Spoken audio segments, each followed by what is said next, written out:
గౌరవనీయులు సహచర మంత్రివర్గ సభ్యులు డిప్యూటీ సీఎం గారు, అదే సమయంలో ఒక పార్టీ అధినేతగా ఉండి ఈ రాష్ట్ర అభివృద్ధి కోసం నిరంతరం పనిచేస్తున్నటువంటి వ్యక్తి మన పవన్ కళ్యాణ్ గారు. ఏమాత్రం డీవియేషన్ లేదు. రాష్ట్రం నష్టపోయింది. అమరజీవి పొట్టి శ్రీరాములు గారి యొక్క స్ఫూర్తితో ఈ రాష్ట్రానికి పూర్వ వైభవం తేవాలనే దీక్షతో నాకు పూర్తిగా సహకరిస్తున్నటువంటి పవన్ కళ్యాణ్ గారికి, అదే మరిగా బీజేపీ రాష్ట్ర అధ్యక్షులు గౌరవనీయులు మొన్నే రాష్ట్రమంతా తిరిగి అన్ని జిల్లాల్లో వాజ్పేయి గారి విగ్రహాలు పెట్టారు. మొన్నే ఇక్కడ కూడా 15 అడుగుల విగ్రహాన్ని ఏర్పాటు చేయించినటువంటి వ్యక్తి మాధవ్ గారు. గౌరవనీయులు ఈ ప్రాజెక్టు రావడానికి గట్టిగా కృషి చేసినటువంటి నారా లోకేష్ గారు, కేంద్ర మంత్రి పెమ్మసాని గారు, గౌరవ శాసనసభ్యులు శ్రావణ్ కుమార్ గారు, సహచర మంత్రివర్గ సభ్యులు నాదెళ్ల మనోహర్ గారు, కందుల దుర్గేశం గారు, సబిత గారు, నారాయణ గారు, టీజీ భరత్ గారు, అదే సమయంలో గౌరవ శాసనసభ్యులు రాజగోపాల్ శ్రీరామ్ గారు,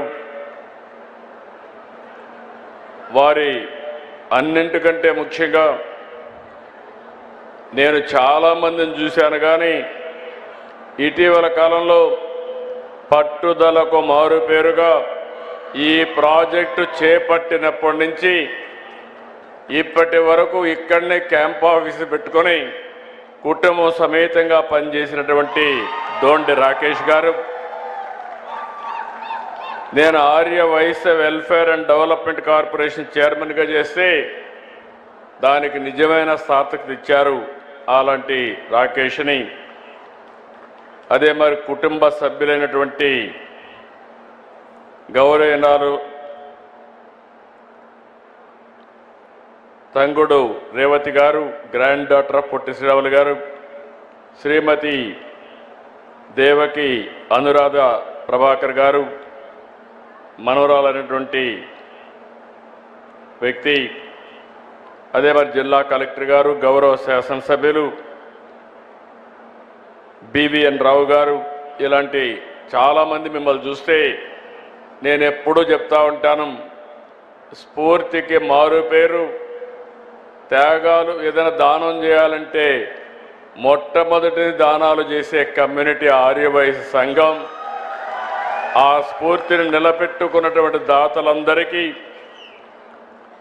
ఈరోజు పొట్టి శ్రీరాములు గారంటే ఒకే కులం వ్యక్తి కాదు, అందరి వాడనే ఉద్దేశంతో ప్రతి ఒక్కరూ ముందుకొచ్చి ఈ విగ్రహం కోసం కృషి చేశారు.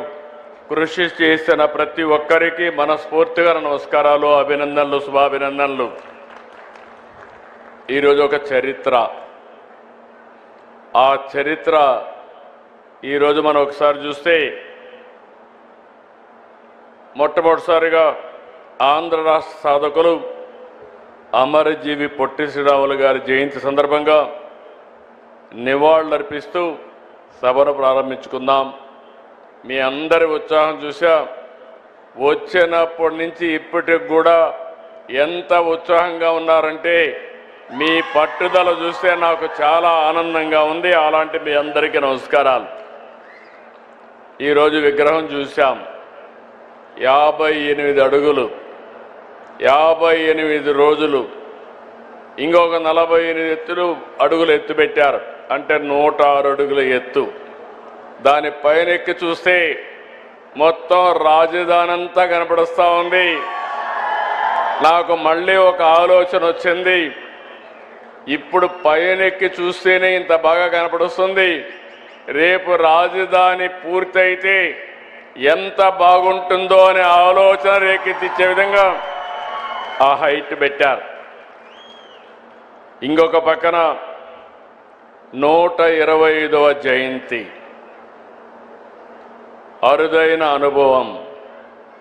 నేను ఒకటే ఇప్పుడే మిత్రులందరూ చెప్పారు, లోకేష్ గారు కూడా దానికి ముందుకు వచ్చి అప్పుడు చేశారు. ఏ పేరు పెడితే బాగుంటుందని ఆలోచించినప్పుడు అందరూ కలిసి ఏకగ్రీవంగా నిర్ణయించిన పేరు statue of sacrifice. Statue of Liberty ఉంది, స్టాచ్యూ ఆఫ్ యూనిటీ ఉంది, ఆంధ్రప్రదేశ్లో స్టాచ్యూ ఆఫ్ సాక్రిఫైస్ ఉంది. అలాంటిది ఈరోజు మనం చేసుకోవడం. ఈరోజు మీరు చూస్తే 6.8 ఎకరాలు జూలై 14న సరిగ్గా ఏడాది అయింది. అదే మరి ఫౌండేషన్ వేశారు లోకేష్ గారు వచ్చి సెప్టెంబర్ 3. అక్కడి నుంచి మీరు చూస్తే 6 నెలల్లో మొదటి దశ ప్రారంభించాం. 42 టన్నుల కాంస్యం, 26 టన్నుల కాంస్యం, 42 టన్నుల ఐరన్ స్ట్రక్చర్, రాత్రింబగుళ్ళు పనిచేసిన కళాకారులు, వీళ్ళందరికీ మరొక్కసారి అభినందనలు, మనస్ఫూర్తిగా ధన్యవాదాలు. ఈరోజు మనం ఒక్క విషయం గుర్తుపెట్టుకోవాలి, కొత్త జనరేషన్ వచ్చారు. నేను కూడా 1950లో పుట్టాను. తర్వాత 2 ఏళ్లలో పొట్టి శ్రీరాములు గారు త్యాగం చేశారు. ఇప్పుడు వచ్చిన వాళ్ళైతే ఆయన పుస్తకాలు చదువుకొని ఆయన ఏ త్యాగాలు చేశారో మనం నేర్చుకునే పరిస్థితికి వస్తున్నాం. ఆ రోజు మద్రాస్ ఉమ్మడి రాష్ట్రం, ఆంధ్ర రాష్ట్రానికి అనేక సవాళ్లు ఎదుర్కొన్నాం. ఒక మాటలో చెప్పాలంటే మెడ్రాసు పోతే ఆ రోజు తెలుగు వారికి గుర్తింపు కూడా ఉండేది కాదు. అలాంటి పరిస్థితిలో స్వాతంత్రం కోసం పోరాడినప్పుడు పొట్టి శ్రీరాములు గారు గాంధీజీ నాయకత్వంలో పనిచేయడం, అనేక రకాలైనటువంటి సామాజిక ఉద్యమాల్లో భాగస్వాములయ్యారు. అయితే ఇన్ని సంవత్సరాలుగా మీరు ఇంకొక విషయం గుర్తుపెట్టుకోవాల్సింది, గాంధీజీ మనందరికీ స్వాతంత్రం కోసం పోరాడి సాధిస్తే అహింసా విధానాన్ని ఆ రోజు ఆయన పాటిస్తే పొట్టి శ్రీరాములు గారు ప్రాణత్యాగం చేసి ఆత్మార్పణ చేసి మనకు ఈ రాష్ట్రాన్ని సాధించి పెట్టాడు.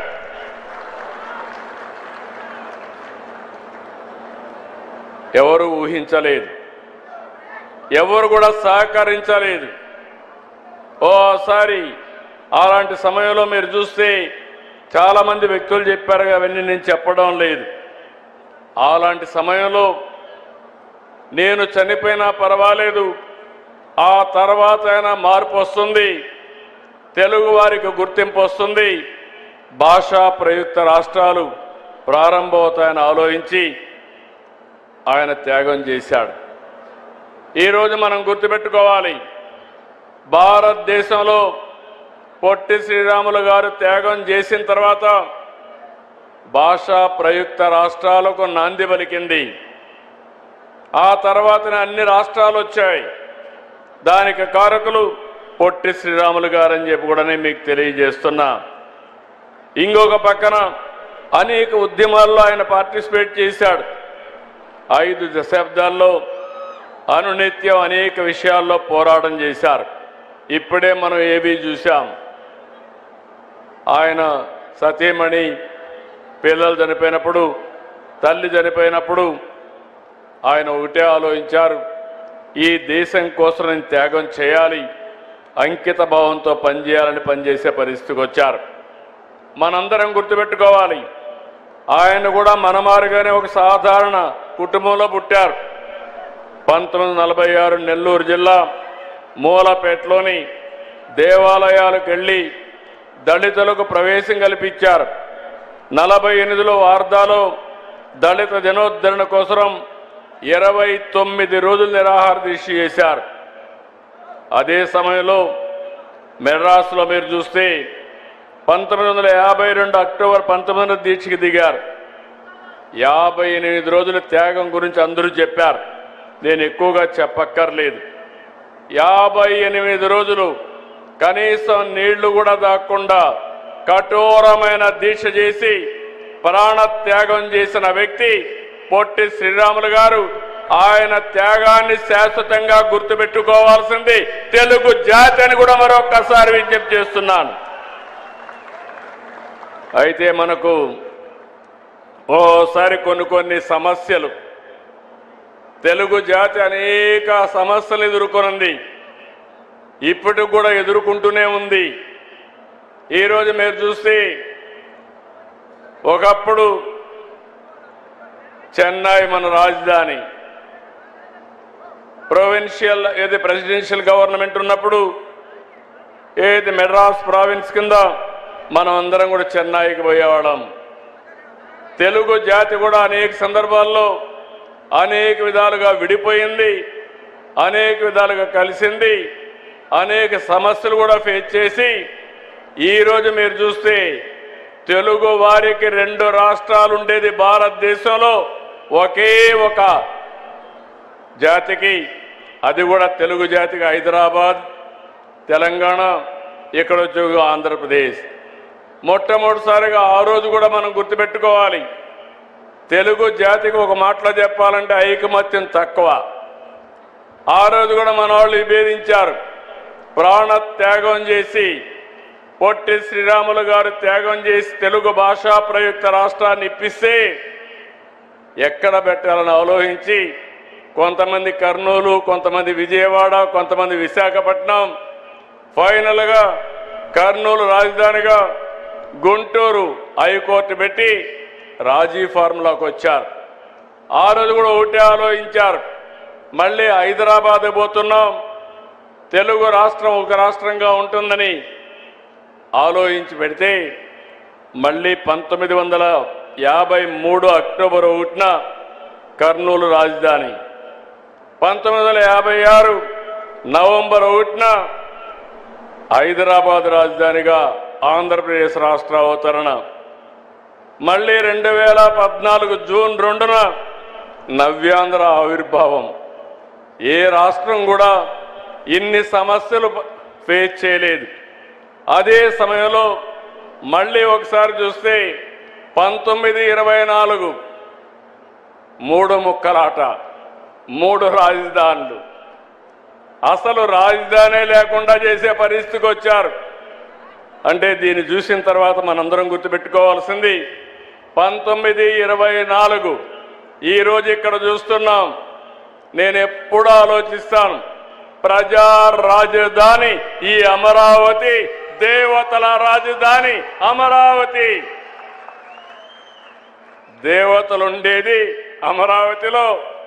ఇక్కడ ఈ కలియుగంలో మనమందరం ఉండబోయేది అమరావతి అని మరొకసారి మీకు గుర్తు చేస్తున్నాను. అలాంటి రాజధానిని ఎన్ని ఆటలాడారంటే చాలా బాధేస్తుంది. శ్మశానం అన్నారు, ఎడారన్నారు, ఇది లాభం లేదన్నారు. ఏదైతే పొట్టి శ్రీరాములు గారి త్యాగాన్ని బిగినింగ్లో గుర్తించలేదో, ప్రాణ త్యాగం చేసిన తర్వాత ఏ విధంగా అయితే గుర్తించారో ఇక్కడ కూడా ఒక త్యాగం ఉంది. ప్రపంచంలో ఎక్కడా జరగలేదు. 29,000 మంది రైతులు, 33,000 ఎకరాలు, ఒక్క పైసా తీసుకోకుండా ల్యాండ్ పోలింగ్ లో ల్యాండ్ ఇచ్చారంటే అదొక స్ఫూర్తి, ఇదొక చరిత్ర. మన దగ్గర డబ్బులు లేవు. డబ్బులు లేకపోతే అమరావతి కట్టాలి. నేను ఒకటే ఆలోచించాం, అమరావతి కట్టాలంటే డబ్బులు లేనప్పుడు ఏం చేయాలని ఆలోచించినప్పుడు మీలో కూడా కొంతమందికి ఆలోచనలు వస్తూ ఉంటాయి. నాకు కొత్త ఆలోచన వచ్చింది, అదే ల్యాండ్ పూలింగ్. రాజధాని నిర్మాణంలో ప్రజల్ని భాగస్వాములు చేయడం, భాగస్వాములు చేసి తద్వారా వాళ్ళు బాగుపడతారు, రాజధాని కట్టడానికి సులభం అవుతుంది. అందుకే ఆ రోజు నేను ఆలోచించినప్పుడు ఒకటే చెప్పాను, ప్రతి సంవత్సరం మీకు కావాల్సినటువంటి కొంత డబ్బులు ఆర్థిక సహాయం చేస్తాం. అంటే ఈరోజు మీ ఆదాయాన్ని దృష్టిలో పెట్టుకొని యాన్యుటీ ఇస్తాం. 10 సంవత్సరాల తర్వాత మీరు అమ్ముకుంటే దానివల్ల మీ ఆదాయం పెరుగుతుంది, మీకు కూడా పేరు వస్తుంది రాజధానికి ఇచ్చినట్టు చెప్పాం. నేను గర్వపడుతున్నా, మా మాట నమ్మారు. 33,000 ఎకరాలు ల్యాండ్ ఇచ్చారు. ల్యాండ్ ఇచ్చిన దానికి కొన్ని ఇబ్బందులు పాలయ్యారు. 1924 రైతుల పోరాటం అమరావతి చరిత్రలో శాశ్వతంగా ఉంటుందని మరొకసారి మీ అందరికీ విజ్ఞప్తి చేస్తున్నాను. వారికి కూడా పొట్టి శ్రీరాములు గారు కల్లో కనపడి నేను త్యాగం చేశాను, మీరు కూడా పోరాడమని స్ఫూర్తి ఇచ్చి పోరాటం చేయించాడు. ఆ స్ఫూర్తితోనే ముందుకు పోయారు. అందుకే మనం చరిత్రలో మంచిని చెడుని రెండు కూడా గుర్తుపెట్టుకోవాల్సిన అవసరం ఉంది. మళ్ళీ నేను పవన్ కళ్యాణ్ గారు మేము ఆలోచించాం, అనునిత్యం ఒకటి ఆలోచించాం. విధ్వంసం జరిగింది, రాష్ట్రం యొక్క బ్రాండ్ దెబ్బతినింది, తెలుగు జాతి నష్టపోయింది. మళ్ళీ ఏం చేయాలని ఆలోచించి ఒకే మాట మీద నిలబడ్డాం. ఈ రాష్ట్ర పునర్నిర్మాణం కోసమే జనసేన, తెలుగుదేశం, బీజేపీ 3 కలిసి ఎన్డీఏ కూటమి పెట్టుకున్నాం. ఆ కూటమి 21 నెలలు మంచి ఫలితాలు వచ్చాయి. ఈరోజు మీరు చూస్తున్నారు, ఎక్కడికక్కడ సంక్షేమ కార్యక్రమాలు చేపట్టాం, అభివృద్ధి కార్యక్రమాలు చేశాం. పోలవరం ఆంధ్రప్రదేశ్కు జీవనాడి. పోలవరం పూర్తయితే మన జీవితాలు బాగుపడతాయి. అలాంటి పోలవరం ప్రాజెక్ట్ని విధ్వంసం చేసే పరిస్థితికి వచ్చారు. డయాఫామ్ వాల్ని గోదావరిలో కలిపేసే పరిస్థితికి వచ్చారు.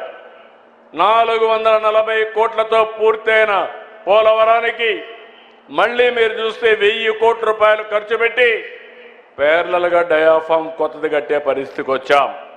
అది కూడా పూర్తయింది. రాబోయే రోజుల్లో పొట్టి శ్రీరాములు గారి యొక్క స్ఫూర్తితో 2027 గోదావరి పుష్కరాల కంటే ముందు పోలవరాన్ని జాతికి అంకితం చేస్తాం.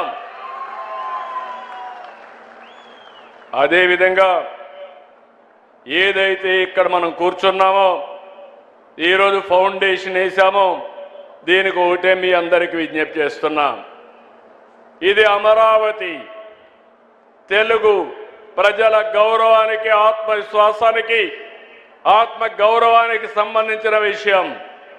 ప్రతి ఒక్కరూ గుర్తుపెట్టుకోవాలి, ఇల్లుండడమే కాదు, మనకంటూ ఒక రాజధాని ఉండాలి. అప్పుడే ఎక్కడికైనా వెళ్తే ఏది నీ రాజధాని అంటే గౌరవంగా, సగర్వంగా అమరావతి నా రాజధానిని చెప్పే పరిస్థితి తీసుకొస్తాం. అలాంటి రాజధానిని నిర్మాణం చేయడం 3 సంవత్సరాల్లో మీరే చూస్తారు, ఒక స్థాయికి తీసుకొస్తాం. అదే సమయంలో ఇంకొక విషయం కూడా మీరు గుర్తుపెట్టుకోవాల్సిన, రాష్ట్రంలో ప్రతి ఒక్కరూ గుర్తుపెట్టుకోవాలి, ప్రజా రాజధాని అమరావతి డబ్బులు ప్రజల ట్యాక్సులు ఇక్కడ ఖర్చు పెట్టాం. ఇది ల్యాండ్ మానిటైజేషన్ ప్రాజెక్ట్. ఇది రైతులిచ్చిన భూమి నుంచి కొంత భూమి తిరిగి డెవలప్ చేసి వారికి ఇస్తాం. ప్రభుత్వ భవనాలు కానీ ఇన్ఫ్రాస్ట్రక్చర్ కడతాం. మిగిలిన భూమి కూడా కొంత అమ్మి ఆ డబ్బులతో పూర్తిగా అప్పులు లేకుండా ఈ రాజధాని నిర్మాణం చేసే బాధ్యత తీసుకుంటున్నామని చెప్పి నేను మీకు తెలియజేస్తున్నా. ఇది ఉపాధి కల్పిస్తుంది, రాష్ట్ర ప్రజలకు ఆదాయం పెంచుతుంది. తద్వారా సంక్షేమ కార్యక్రమాలు చేసే పరిస్థితికి వస్తాం తప్ప ఇంకొకటి కాదని చెప్పి కూడా నేను మీకు తెలియజేస్తున్నాను. కొంతమంది కావాలని తప్పుడు ప్రచారాలు చేస్తున్నారు. ఆ తప్పుడు ప్రచారాలను మీరు చూస్తే ఏదో రాష్ట్రంలో ఉండే డబ్బులన్నీ ఇక్కడ ఖర్చు పెడుతున్నారని తప్పుడు ప్రచారాలు చేసి పబ్బం గడుపుకునే పరిస్థితికి వస్తున్నారు. ఈరోజు ఇక్కడికి వచ్చినప్పుడు నేను చూస్తున్నాను అన్ని జిల్లాల నుంచి ఈ కార్యక్రమంలో ఒక హిస్టారికల్ కార్యక్రమంలో అందరూ కూడా ఆన్లైన్లో ఉన్నారు, నియోజకవర్గంలో ఉన్నారు, జిల్లాల్లో ఉన్నారు, వర్చువల్గా ఉన్నారు. వారందరికీ కూడా మనస్ఫూర్తిగా అభినందనలు. ఈరోజు ఇక్కడికి వచ్చినప్పుడు మీ అందరికీ ఒకటే విజ్ఞప్తి చేస్తున్నాను. ఈరోజు ఈ ప్రభుత్వం అందరి ప్రభుత్వం, ప్రతి ఒక్కరికి న్యాయం చేస్తాం. మొన్నటి వరకు ఆర్య వయస్సులు వ్యాపారాలు చేసుకోవాలంటే కూడా భయపడుతూ చేసుకున్న పరిస్థితి. ఈరోజు మేము ఆ రోజు హామీ ఇచ్చాం, మీరు స్వేచ్ఛగా ముందుకు పోవచ్చని చెప్పి ఈరోజు ఎలాంటి ఇబ్బంది లేకుండా మీ వ్యాపారాలు సుజావుగా చేయించే బాధ్యత ఈ ప్రభుత్వాన్ని మరొక్కసారి విజ్ఞప్తి చేస్తున్నా. రాష్ట్ర అభివృద్ధిలో ఎప్పుడూ నేను చెప్పేవాడిని, మీరు ఎప్పుడూ ముందుంటారు. 10 రూపాయలు సంపాదిస్తే 2 రూపాయలు దాన ధర్మాలు ఖర్చు చేసే ఏకైక వర్గం ఆర్య వైశ్య కులం. ఇది చరిత్ర.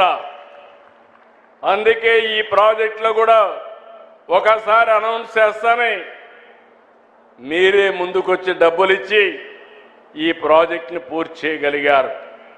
నేను ఆ రోజు మిమ్మల్ని అడిగినప్పుడు 2018లో ఆంధ్రప్రదేశ్ రాష్ట్ర ఆర్య వైశ్య సంక్షేమ అభివృద్ధి కార్పొరేషన్ని ఆనాటి ప్రభుత్వంలో నేనే ఏర్పాటు చేశాం. విస్తృతంగా సేవలు అందిస్తున్నారు. నేను ఒక మాట ఇచ్చాం, నేను కానీ పవన్ కళ్యాణ్ గారి శ్రీ వాసవి కన్యక పరమేశ్వరి ఆత్మార్పణ రోజును ప్రతి సంవత్సరం రాష్ట్ర ప్రభుత్వ కార్యక్రమంగా నిర్వహిస్తామని చెప్పాం, చేసి చూపించాం. పశ్చిమ గోదావరి వాసవి అమ్మ పుట్టిన ప్రాంతం పెనుగొండ. ఆ ఊరిని వాసవి పెనుగొండగా మారుస్తామని వాసవి పెనుగొండగా మార్చాం. మీ సెంటిమెంట్ని గౌరవించాం. ఇప్పుడే మా మిత్రుడు పవన్ కళ్యాణ్ గారు జేజేఎం ప్రతి ఒక్కరికి ఇంటికింటికి నీళ్లు ఇచ్చే కార్యక్రమానికి అమరజీవి జలధారగా నామకరణం చేశారు. ప్రతి ఒక్కరికి గుర్తుంటుంది, నీళ్లు తాగేటప్పుడు అమరజీవిని గుర్తు చేసుకొని ఆ మహనీయుడి వల్ల ఈరోజు కొళ్ళాయి ద్వారా మేము నీళ్లు తాగుతున్నామని గుర్తు తెచ్చే విధంగా శాశ్వతంగా ఈ కార్యక్రమాన్ని చేపట్టాం. ఇంకొక పక్క మొన్నే ఒక రిక్వెస్ట్ చేశారు. ఆర్య వయస్సుల్లో వివిధ నేములు పెట్టి కొంత ఇబ్బంది, కోమటి, గుప్తా, వైశ్య, శెట్టి అని ఉన్నాయి. అందరిని కలిపి ఒకే పేరుతో పిలిస్తే బాగుంటుంది. ఆర్య వైశ్య అని అడిగారు. తొందరలోనే ఆర్య వైశ్య పేరుతో అందరినీ ఒకే కేటగిరీ కింద తీసుకొస్తాం. జీవో కూడా ఇష్యూ చేస్తామని చెప్పి నేను మీకు తెలియజేస్తున్నా. ఈరోజు నేను ఒకటే మిమ్మల్ని అందరినీ కోరుతున్నాను, బడ్జెట్లో ప్రాధాన్యత ఇచ్చాం. అభివృద్ధిని, సంక్షేమాన్ని సమతూకంగా సుపరిపాలన సాగిస్తున్నాం. నా ఆలోచన ఒకటి, మా ఆలోచన ఒకటి, healthy, wealthy, happy society. Andhra Pradesh రాష్ట్రంలో అందరూ ఆరోగ్యంగా ఉండాలి, ఆనందంగా ఉండాలి, ఆదాయాన్ని కూడా సంపాదించే పరిస్థితి రావాలి, అందరి జీవన ప్రమాణాలు మెరుగుపడాలి. అలాంటి చేయగలిగినప్పుడు, అందరికీ న్యాయం చేయగలిగినప్పుడు పొట్టి శ్రీరాములు గారికి నిజమైన నివాళులు మనం అర్పించినట్టు అవుతుంది. దానికోసం మేము పనిచేస్తామని చెప్పి కూడా నేను మీకు తెలియజేస్తున్నా. నేను ఒకటే ఈ సందర్భంగా అందరికీ విజ్ఞప్తి చేస్తున్నాను. ఈరోజు మీరు చూస్తున్నారు, యుద్ధాలు జరుగుతున్నాయి, దీనివల్ల కొన్ని సమస్యలు వస్తాయి. అయినప్పటికీ మన ప్రధానమంత్రి నరేంద్ర మోడీ గారు చాలా సమర్థవంతంగా ఇబ్బందులు తగ్గించడానికి అన్ని చర్యలు తీసుకుంటున్నారు. ఓసారి ఇది మన చేతుల్లో లేదు. ప్రపంచం మొత్తం మీరు చూస్తే మొత్తం అతలాకుతలమయ్యే పరిస్థితి వచ్చింది. ఎక్కడికక్కడ సప్లై చైన్ అంతా కూడా డిస్టర్బ్ అయింది. దీనివల్ల వంట గ్యాస్ కానీ, అదే మరి మనం పండించే పంటలు కానీ, చేసే ఉత్పత్తులు కానీ అంతర్జాతీయ మార్కెట్లోకి అమ్మలేకపోతున్నాం. ఇలాంటప్పుడు కొన్ని ఇబ్బందులు వస్తాయి. రేపు రాబోయే రోజుల్లో యుద్ధం తర్వాత కూడా దీని పరిణామాలు ఉంటాయి. అయితే నేను రాష్ట్రంలో ఉండే మీ అందరికీ ఒకటే విజ్ఞప్తి చేస్తున్నాను. ఈరోజు పొట్టి శ్రీరాములు గారు త్యాగం చేశారు. ఆయన బలిదానమే, ఆయన యొక్క ఆత్మార్పణే ఈరోజు మనమందరం కూడా తెలుగు మాట్లాడేవాళ్ళం ఒక రాష్ట్రంగా ఏర్పడ్డాం. అదే సమయంలో మనలో కూడా ఒక ఆలోచన రావాలి. మనం చేసే ప్రతి ఒక్క పని కూడా రాబోయే రోజుల్లో మంచి ఫలితాలు ఇచ్చే విధంగా మనం పనిచేయాల్సిన అవసరం ఉంది. ఈరోజు ప్రపంచమంతా కూడా యుద్ధాలు జరిగినప్పుడు, అనేక సమస్యలు వచ్చినప్పుడు మనం కృంగిపోతే నష్టపోతాం. అదే సమయంలో సరైన నిర్ణయాలు తీసుకోకపోతే తీవ్రంగా నష్టపోతాం. మన చేతల్లో ఉండే నిర్ణయాలన్నీ మనం తీసుకుందాం. మేము ప్రభుత్వం కూడా సమీక్షలు చేస్తాం, ఎప్పటికప్పుడు మీకు గైడెన్స్ ఇస్తాం. ఈరోజు అవన్నీ చేస్తున్నాయి. ఇలాంటి కష్టకాలంలో సమిష్టిగా స్ఫూర్తిదాయకంగా ముందుకు పోయి మనం పనిచేయగలిగితే రాబోయే రోజుల్లో దీనికి మెరుగైన ఫలితాలు వస్తాయని చెప్పి కూడా నేను మీకు తెలియజేస్తున్నా.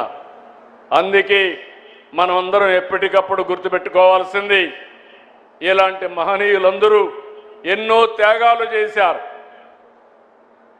దేనికోసం త్యాగాలు చేశారని మనం ఆలోచిస్తే జాతి కోసం త్యాగాలు చేశారు. మనమందరం ఆలోచించాల్సింది, అలాంటి త్యాగాలు నిరంతరం ముందుకు పోవాలంటే జాతి కూడా గుర్తుపెట్టుకొని ఏ సమయంలో ఏ విధంగా యాక్ట్ చేయాలనో ఆ విధంగా యాక్ట్ చేయాల్సిన అవసరం ఉంది. నేను ఒకటే హామీ ఇస్తున్నాను, నాకెప్పుడు గుర్తుంటుంది, అమరజీవి పొట్టి శ్రీరాములు గారు త్యాగ ఫలితం ఈరోజు ఆంధ్ర రాష్ట్రం భాషా ప్రయుక్త రాష్ట్రం మనకు వచ్చింది. మొన్నటి వరకు ఒకసారి మీరు చూస్తే ఎన్టీ రామారావు గారు తెలుగుదేశం పార్టీ పెట్టే వరకు తెలుగు వారికి గుర్తింపు లేదు. ఈరోజు ప్రపంచం మొత్తం తెలుగు జాతికి గుర్తింపు తెచ్చిన వ్యక్తి నందమూరి తారక రామారావు గారు.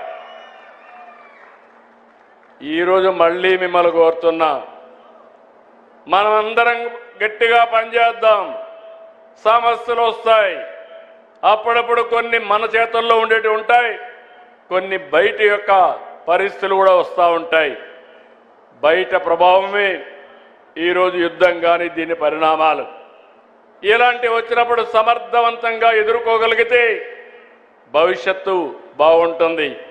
అందుకే నేను పిలిపిస్తున్నా, నా ఆలోచన ఒకటే, మా మిత్రుడు పవన్ కళ్యాణ్ గారు గారి అదే మరిగా మన ప్రధానమంత్రి నరేంద్ర మోడీ గారు ఆయన ఒకటే ఆలోచిస్తున్నారు, వికసిత్ భారత్ 2047 భారతదేశం ప్రపంచంలోనే నెంబర్ 1 దేశంగా ఉండాలనేది ప్రధానమంత్రి యొక్క ఆలోచన.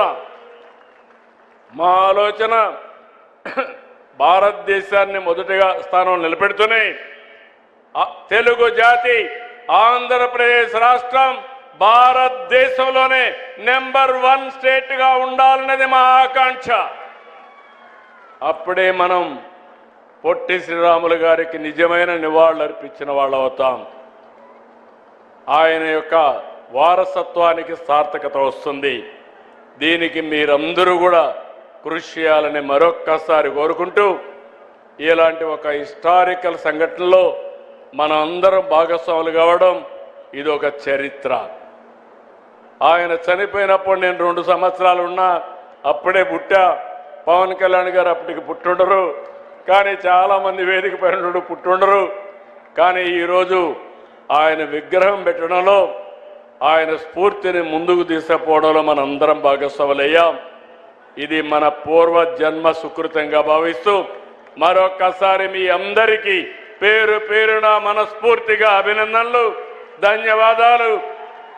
గట్టిగా చెప్పండి, అమర జీవి అంటే జోహార్ జోహార్, జోహార్ జోహార్, జోహార్ జోహార్.